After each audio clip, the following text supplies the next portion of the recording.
Hi guys, welcome to another Pico Tour Productions. I've had a lot of requests for this to occur, so I am actually going to do it now before I actually move. This is the 2010 setup that I'm currently running.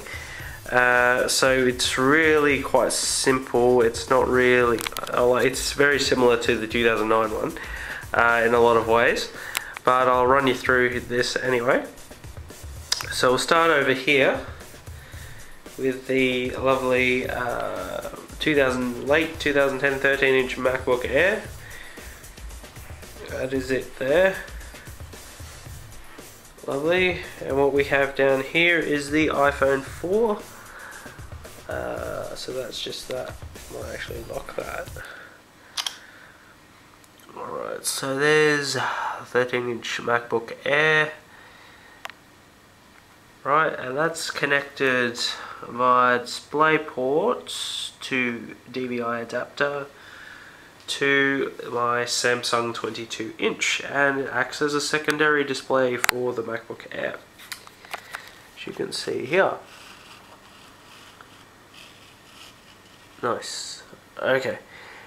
This is also connected to the lovely Magic Mouse, as you can see there, and also the wireless Apple keyboard. What's connected to there is the actual Western Digital 320GB passport, as you can see there, to the MacBook Air.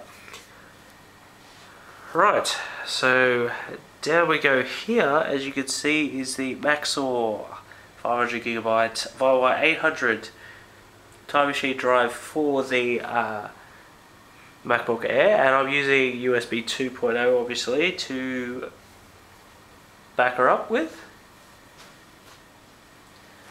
If we go over here, we see the mouse that we use on the Mac Pro 8-core, which is the Razer DeathAdder. That is also the keyboard, which is the Apple wide keyboard. Up here we're looking at the 30-inch Apple Cinema display, 2560 by 1600 resolution, and I'm utilizing that fully, as you can see. We have two web browsers up, Pathfinder on the bottom left, and also iTunes on the bottom right. Alright, down the bottom here, before I go, up the top here, we're looking at the Logitech Pro Cam for the Mac. That's used also through when I use ScreenFlow and all that sort of stuff. Pretty good. So over here we're looking at, down the back here, we're looking at a D-Link green switch that goes to another switch, which goes to a wall batch down that goes straight to my modem somewhere in the house. So this is one of the speakers, obviously, from the Z5500s, and the middle speaker and the secondary speaker. So if we go now to the left, you can see the lovely Snowball microphone with its shock mount and also its spit guard. Obviously, I'm calling it that.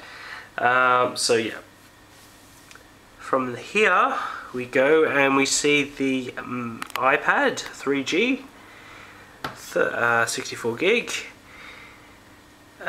So it's connected to the keyboard dock, as you can see here, so I can actually go straight into anywhere like that. Nice.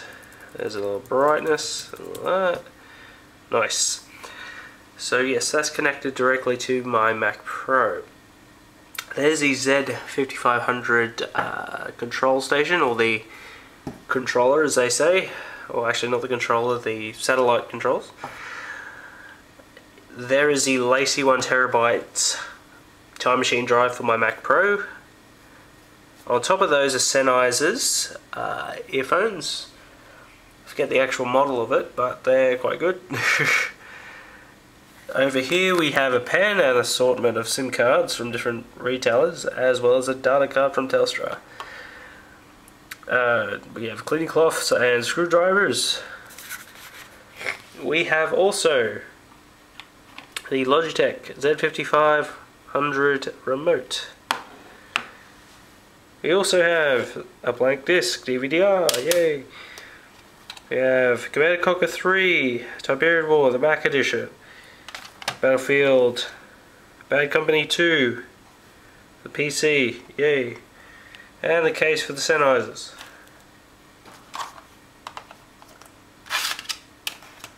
And if we go down here, we have the 2009 8-core Mac Pro in all its glory, sitting there right now, and a mess of cables, as you can see.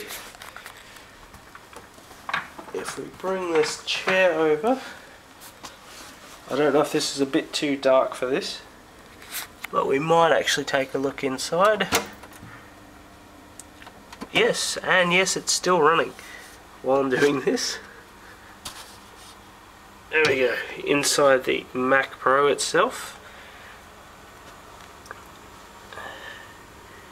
Got the two 8-core CPUs in there, dual CPUs in there, and the GTX 285 plus the GT. I know it's a bit dark to actually see, but that is it right there, and the 4 hard drives. I'll stick this back on, like so.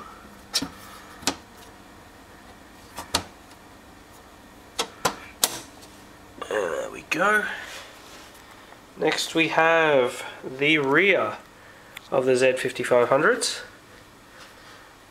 Speakers. The enormous subwoofer. And of course, the final Z5500 speakers. So that is basically the setup that I use, relatively. So yes, for all the questions that haven't asked, there is my setup for you guys. Hope you guys are happy with that, and I'll see you guys later.